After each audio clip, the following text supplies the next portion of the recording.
今日はですね、芸能事務所サムデーがですね、破産手続き開始ということで、所属タレントの方々も寝耳に水と、従業員の方々も含めてですけれども、元 AKB48 の篠田麻里子さんとか、藤原紀香さん、僕先日ラジオでご一緒しましたけれども、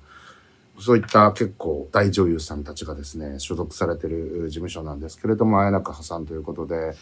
最近ですね、A チームだったりとか、結構有名なですね、芸能事務所の倒産、破綻、事業整理みたいなことがですね、相次いでいるんですけれども、これは完全にその先日の兵庫県知事選挙もそうでしたけど、斉藤知事をですね、結構いじめてた既存マスコミがですね、やはり力及ばずですね、彼らの言うことは嘘なんじゃないかということで、ネット世論が盛り上がり、結局斉藤知事が再選してしまいましたけれども、それだけテレビの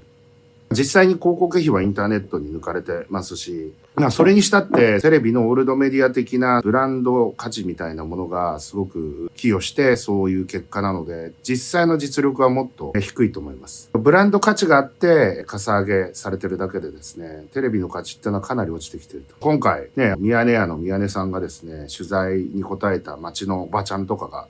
最近テレビとか見てないからね、地上波テレビとか。大体ね、ネットフリックスとか YouTube だからみたいなこと言ってて、負けたみたいなこと言ってましたけれど、まさにそうで、コロナの時がやっぱりその、岐路というか、あそこでかなりスマートテレビが普及して、ネットフリックスだの YouTube だの大画面テレビでですね、スマートテレビで見るようになって、割と高齢者も見るようになってます。僕の周りというか、結構著名なね、割と私よりも年上の年配の方も YouTube 見てるよってみんな言います。なので、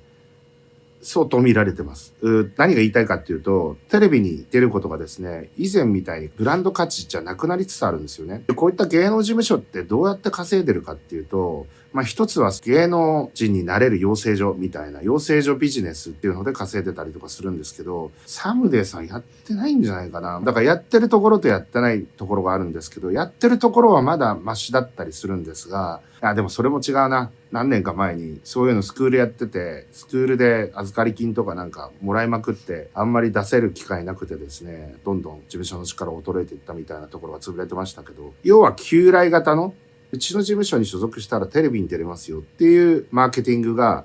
それで所属をさせてたみたいなところ、しかもそのバーターで藤原紀香さんが出るんで、じゃあこの新人の子も抱き合わせでどうですかみたいな、基本そういう売り方をしたいんですよ、テレビ局って。僕と村上ファンドを題材にしたですね、新しい王様っていうドラマが TBS でやってたんですけど、これめっちゃ面白いんで、そこにまさにそういうシーンが出てくるんで、ぜひ見てほしいんですけれども、そうやってやってたんで、テレビの力が衰えていけば、当然ながらキャスティングの価値も衰えていって、タレントさんをですね、たくさん抱えられなくなっていくっていうのは目に見えてるわけですけど、芸能マネジメント事務所一本足打法でやってるところはもうまずやばい。これからもまだまだ潰れていくと思います。この人が所属してる事務所が、みたいな感じでめちゃくちゃやばいと思います。で、そこがまた癒着していて、ジャニーズ事務所みたいに、ジャニー喜多川さんの性加害、何十年にもわたって行われていたこともですね、隠蔽してたと。テレビ局と、それはジャニーズ事務所とテレビ局がグルになってたの、これ間違いなくて、まさにこれね、カウアン、岡本さんとかがガーシーとかを通じて、立花隆さんとかも通じてですね、告発したことが BBC に取り上げられて、そして世の中を揺るがす大問題になったわけですけれども、まさにその芸能事務所とテレビ局の癒着関係っていうものが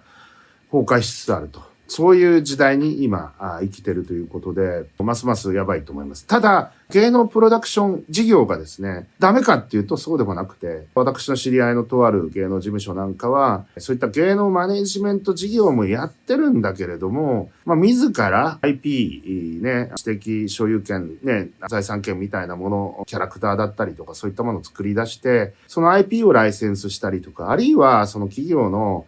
コンサルティングですね。企業が持ってる IP を活用して、所属タレントのブッキングも含めてですね、トータルソリューションとして、YouTube も TikTok も、もちろんテレビ局も、マルチに我々はできますよと。そういった事業をやるところも増えてきているということで、